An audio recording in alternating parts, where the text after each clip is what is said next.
Hello and welcome to this episode of the Autistic Witch.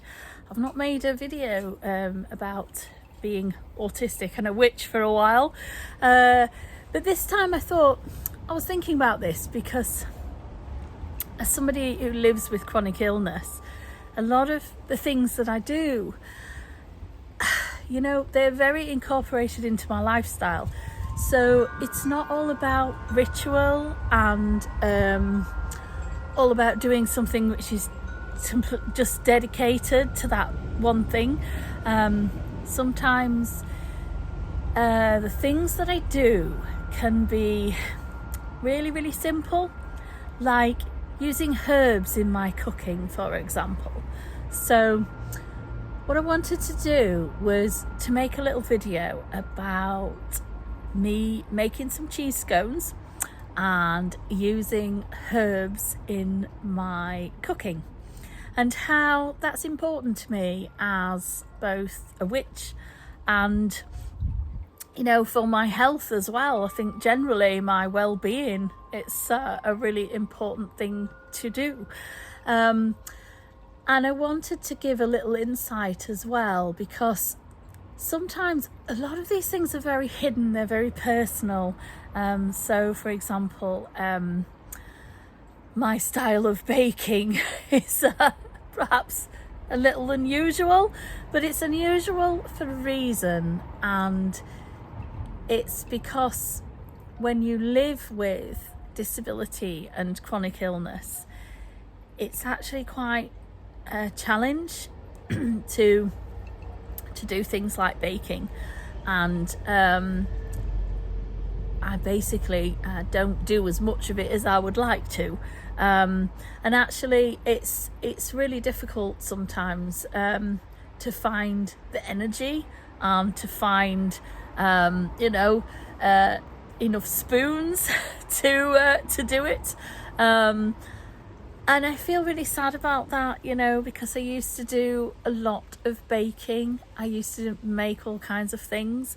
So yeah, as in this episode, what I wanted to do was to give you a little insight into me and my life a bit more, and also how I use herbs in my cooking and baking, and how I adapt to things as well, because as I say, a lot of that's very hidden, and I think it might be useful for, especially if you're somebody who also has a chronic illness, or also struggles physically, or also has difficulty doing everyday things, and I think sometimes it's nice to feel you're not alone. It's nice to have someone else show you just really simple ways of doing something. So you'll notice when I do things, I have different adaptations around me, or I've made adaptations to make life easier for me. So first of all, let's go gather some herbs. I am now going to harvest some herbs. You can see I've got this little raised bed going on here. So I'm gonna get a few bits and pieces. I have my little scissors here. These are like special scissors, you see, so your fingers don't get trapped in the little holes in the regular scissors, and they're really easy to use. You just squeeze them together to operate.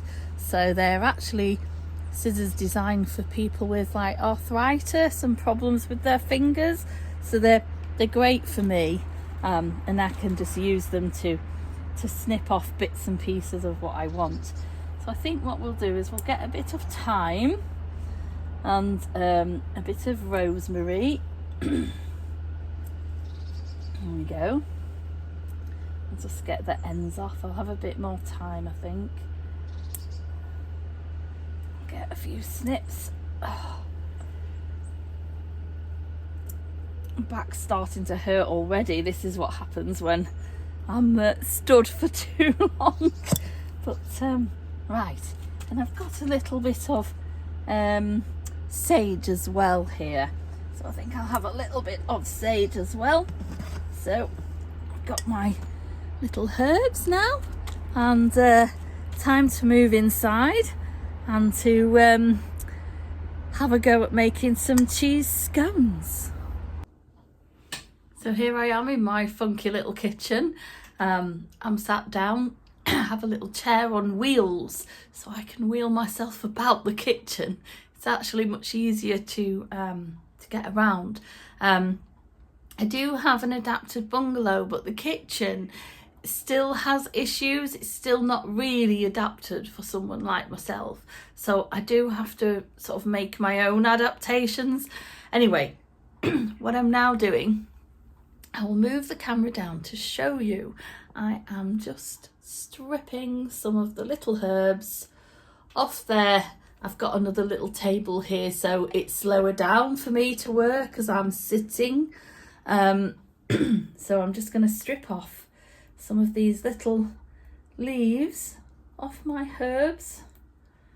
This is lemon thyme. It's so lovely. I do love the smell of it. I have a little bit of it growing just outside of my back door, close to the other herbs that you saw me pick. And yeah, just a little bit of a tedious job, but hopefully it's going to be rewarding. I like using herbs in my cooking. As I say, I used to do a lot of cooking when I was younger and more able-bodied. I actually really loved doing lots of cooking, in fact. And would do things like make my own bread and, you know, all that sort of stuff. Now, unfortunately, as I've become more disabled, making my own bread is not really possible these days, but you know, I try and do my best. Occasionally I'll do a bit of baking when I feel I can and I'm well enough to, and I like to use herbs and things from my garden. And even when I struggle and use what I call ping meals, microwavable meals, what I tend to do is if I add a little bit of something, either I've got things like basil on my windowsill and a bit of mint growing there, and as I say, I've got thyme outside my back door. All these little things just elevate that food, and it means that yes, it's a microwavable meal and it's a little ping thing, but if you add a bit of thyme or basil to it, it just gives it so much more flavour. And I think, you know, herbs are really good for your health as well. You know, I'm a big believer in trying to eat natural foods. Obviously, there's a lot of conflict there when you are somebody that struggles chopping food up and cooking food. It's actually really difficult to eat ethically, and it's really difficult to find, particularly meat that, say, has been reared in an ethical way. And I suppose the alternative is to go meat free, but you know, I'm somebody who's been very low in iron, and has had a lot of difficulty absorbing vitamins and minerals, so I'm not sure how practical that is. So yeah, there are lots of conflicts sometimes.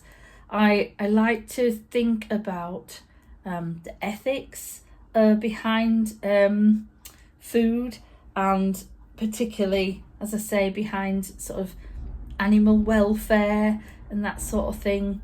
It's really important to me that I try my best, you know, with things, and obviously the cost is another factor as well, so there are lots of issues around that too.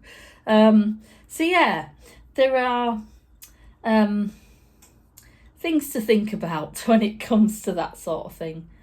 Right, I'm nearly there with my little herbs. It's just splitting the bits of thyme off from the stalks. I don't really want these stalky bits in, they're a bit tough. So I'll try and get these stalky bits off. Yeah, okay, we're nearly there. That's quite soft, that bit. I don't know what that is. I think it's a leaf from some other plant. I don't want to poison myself, but okay. Right. Yeah, that's got all the stalky bits out. Okay. Now I'll put these back in and I'll give them a snip. I'll just roughly chop them up. I use this scissors to chop up a lot of things, particularly like herbs and things.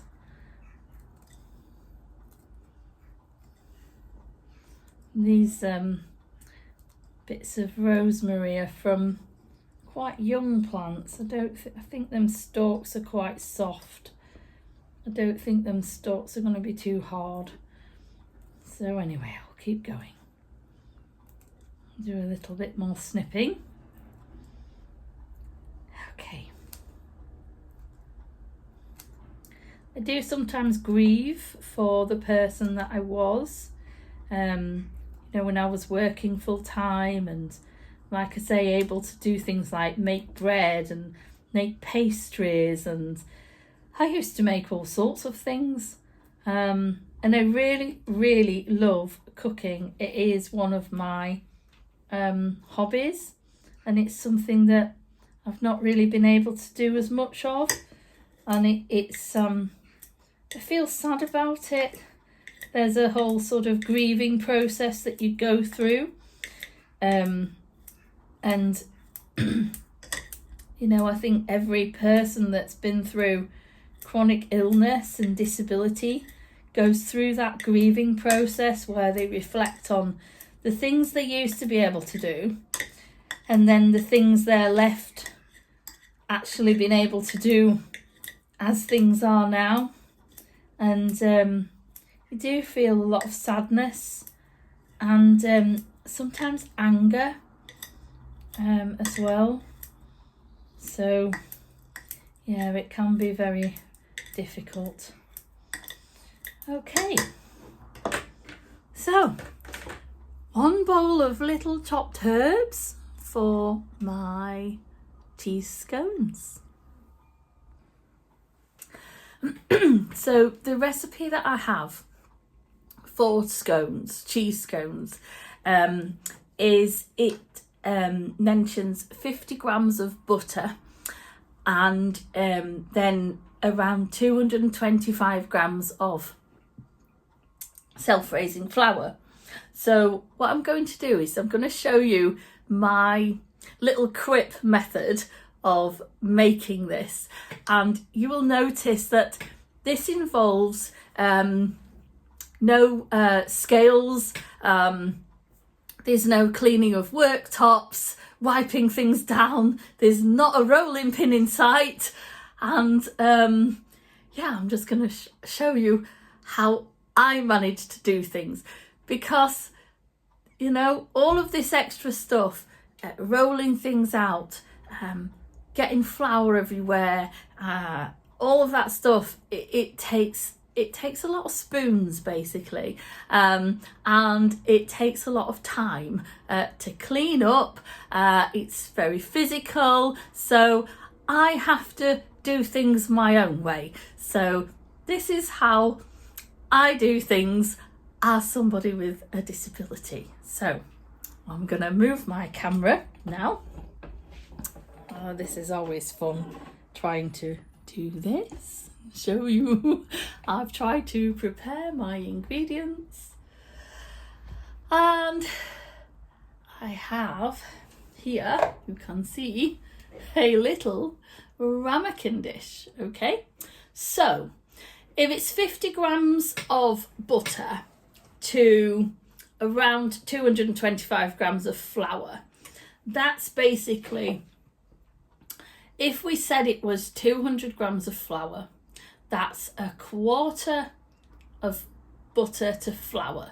So if I measure one of these in butter and 4 and a bit in flour, hopefully that's going to give me my measurement. So let's see how I get on with this. I have my butter here. I like to use salted butter. I don't like to mess about with unsalted butter and then having to put salt in. Anything that will help be, I suppose, energy saving for me, you could say. You know, that sort of thing is really important. I'll just move that out of the way. So let's put some butter into here. I also want to switch my oven on really and get it heated up. Putting things in and out of the oven and doing it without burning myself is a whole other thing, so I've got to be a bit careful there. But anyway, right, let's continue to scoop a bit of this out in there. Let's see how we're doing butter wise. Right, okay, right.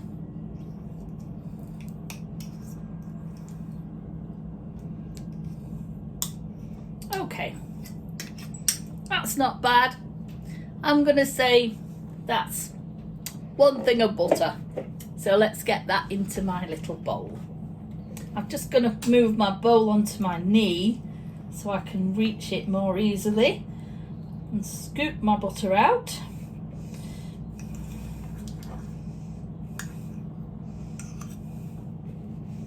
Right.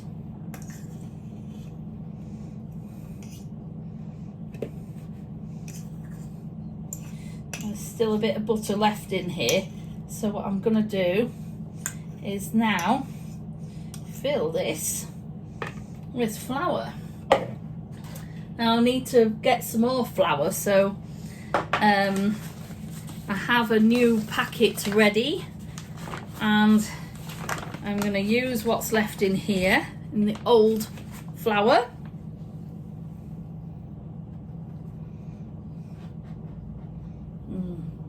There's a little bit left in there. I'm just going to try and get it all out. There we go. 1 empty flour pack. Just put that to one side. Okay. Now then, let's get some new. Get this open. Okay. I'm still going to end up getting flour all over because I'm having to open a new packet of flour. Oh dear. There we go. Right.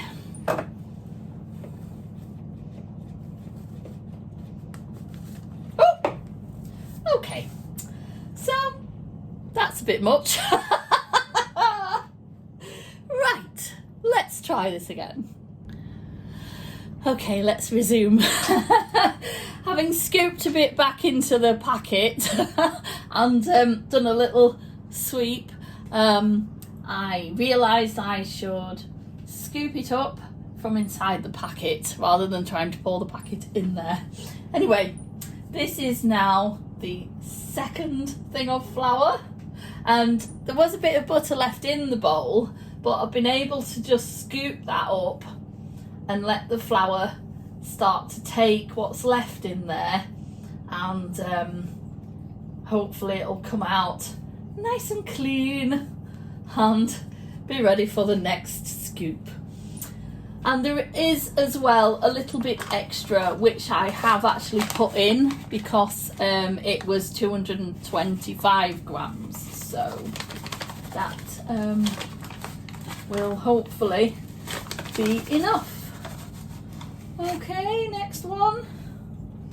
Okay, that's scoop 3.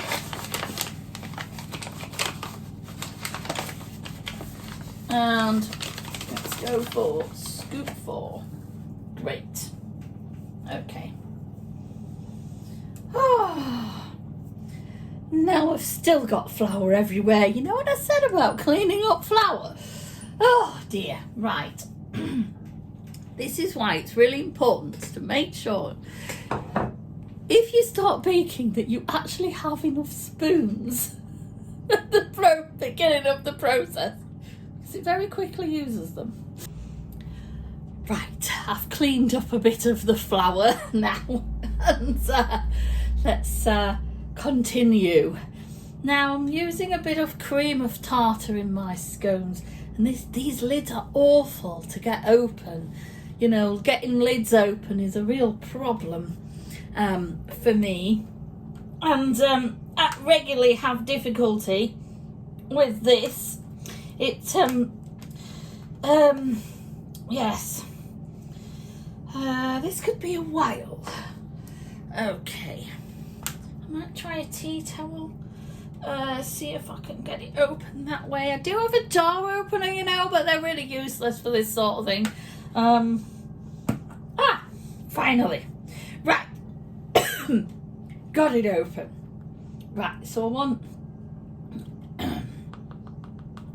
probably a teaspoon. Again, you'll notice the way I measure things out is just to keep it really simple. I don't think I want that lump in there. And yeah, that's probably about a teaspoon in that lid. I'll chuck that in. Right. Okay. Right. Now it's time to try to rub in my butter and flour. So, time to use my little table. Let's turn the camera around again. About turn. Here we go. Little tour of my kitchen. My crazy kitchen with its lime-coloured walls. Oh, I love bright colours. What can I say? Right, let's move the camera down again. Here we go. Right, okay. So, that's the spoon I used for scooping back the flour that went everywhere. So annoying. Right, okay. Right. And the fork. Right, so let's start by getting a bit of using the fork. Okay. And this is the process that uses lots of spoons. If you're wondering what I mean by lots of spoons and by talking about spoon theory, I ought to explain. It's I'm not quite sure who invented it, but somebody came up with the idea of let's say you had 10 spoons a day, and let's say as an able-bodied person, sorry, I need to have a rest now. My arm's aching. So let's say as an able-bodied person, you might have, say, 50 spoons instead of 10 spoons a day. And what that means is that you can go out and do a full-time job and work and do 8 hours somewhere in an office, and then come home and do make a meal and you know, maybe do something else afterwards, do a course maybe, you know, in the evening, or go out on an evening, you know, and all of that means that you can live a much fuller life. Now, unfortunately for me, instead of getting 50 spoons a day, I do get around probably about 10. I would hazard a guess that would be about right. So what that means is that if I do something like this, I need to be really careful. I need to make sure that I actually have enough energy and I need to pace myself. So I have to do everything a bit slower. Everything has to be adapted. And you know, it obviously certain things won't happen at all, you know. Particularly you know, the idea of going out on an evening now is really, really difficult. You know, would require me to sleep in the daytime. If I had an appointment to go out on an evening, it would be very difficult for me to do that. Right, I'm just going to get my fingers in here now and rub and roll to try and mix it all in and ensure it's fully mixed. Okay, and then I will add my herbs and my cheese. And you know, when it says like preparation time and on recipes and things, and you think, yeah, that 10 minutes is going to take me half an hour to do, because you know, everything takes so much longer and is so much harder, and physically harder as well. So yeah, right, I need to rest my arm now. Okay. Right, we'll have a moment. Let's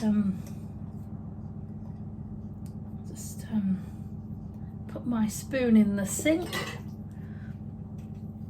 and get my herbs in now, I think. My lovely little fresh herbs from the garden. Wonderful. Right, get them mixed up.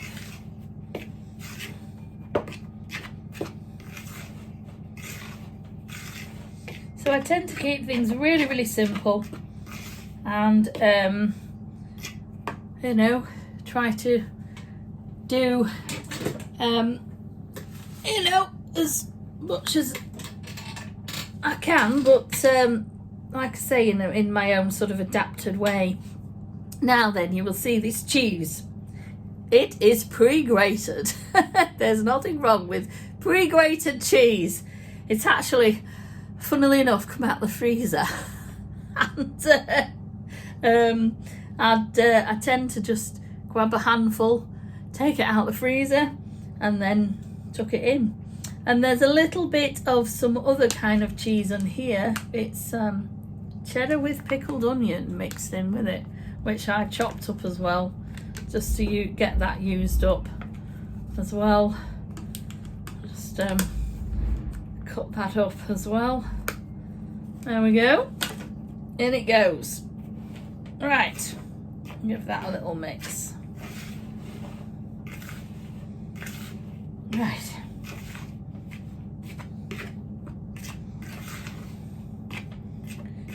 Okay. Yeah, my arm's really aching now. I need to have a little rest. Right, time for a break. Okay, what I've done now, I've mixed all of that in. I've mixed my cheese and my herbs together.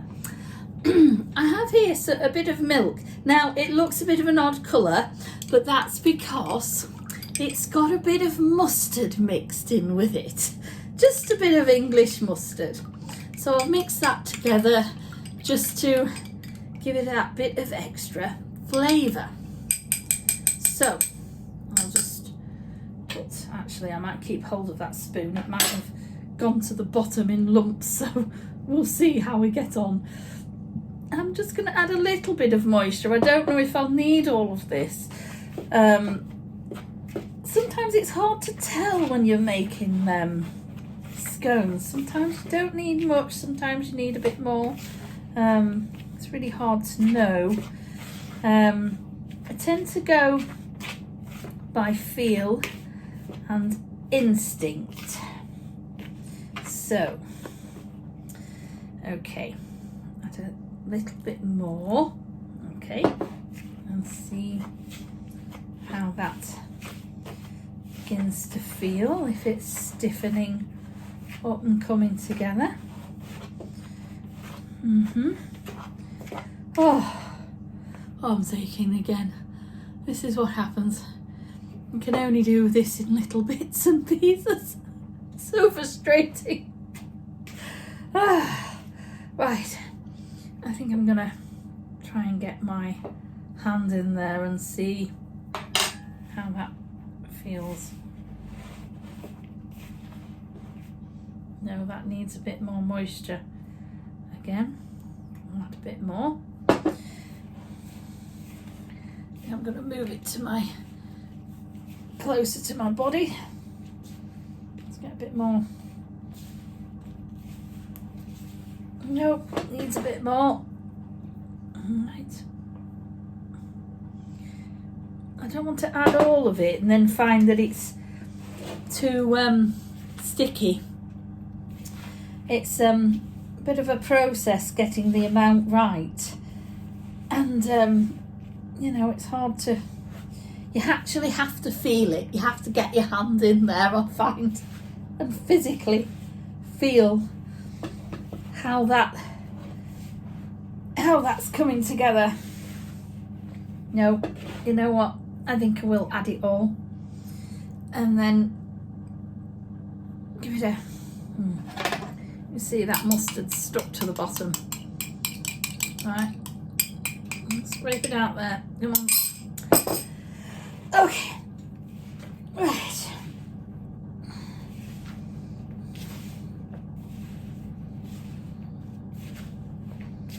Hopefully it's starting to come together now. I'm starting to get clean sides.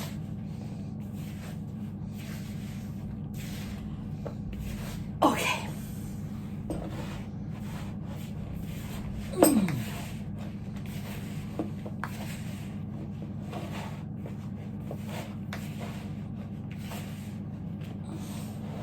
I may actually need a little bit more moisture. It's still a bit crumbly. Oh.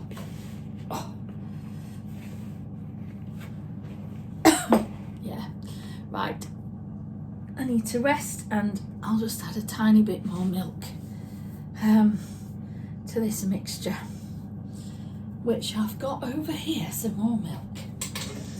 Right, just my wheelie chair to slide across the kitchen. Right, add a little bit more into there. Right, okay. Right, I'll just put a tiny dash in and see how I get on with that. Like I say, there's an art to this, not having it too sticky, and yet making sure it all comes together.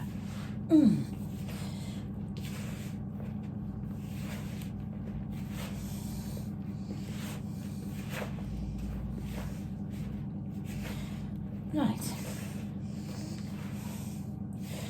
that's about there. I'm really struggling with my arms today. Yeah, they just ache so much doing any kind of activity like this. It's always a bit of a problem.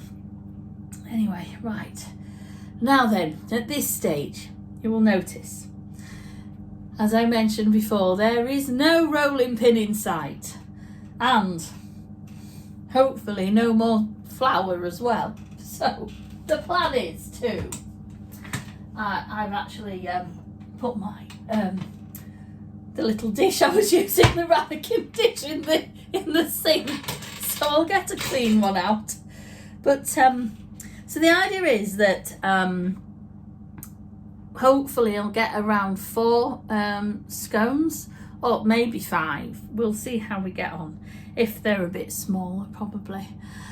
And I'm going to use these ramekin dishes to measure it out. So no cutters, no rolling pin, no messing about. Literally just get a bit of the dough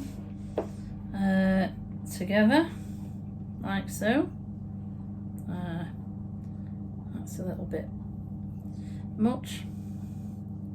Push it into my ramekin dish. You watch, it'll stick. Oh no, it's come out in one. Brilliant. Okay, and then get my tray. Now you will notice I have a pizza baking tray. There is a reason why.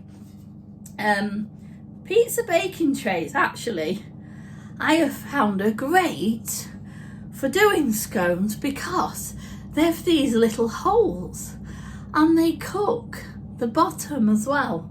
So, you know, there is actually method to my madness, as they say. Right, so we'll pop that there and we will continue. And hopefully I'll get around, I might get around 5 out of this, you know. Let's get some of those little bits in the bottom there. Right. And squish it down. Okay. There we go. There's another one.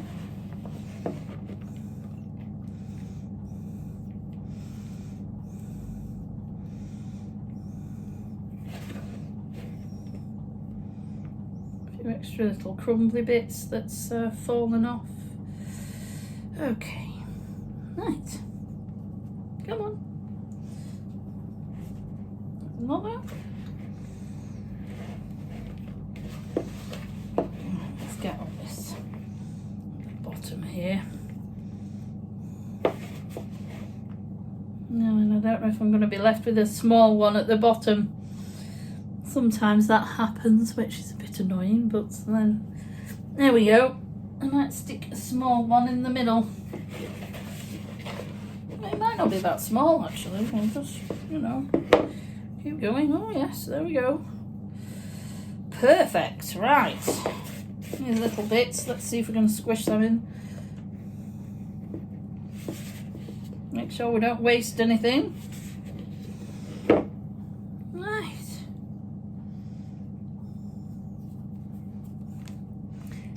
It's stuck now. Right, there we go. Okay, 5 measured scones. In the oven they will go. And here they are, fresh out of the oven. I think I'm going to eat one now.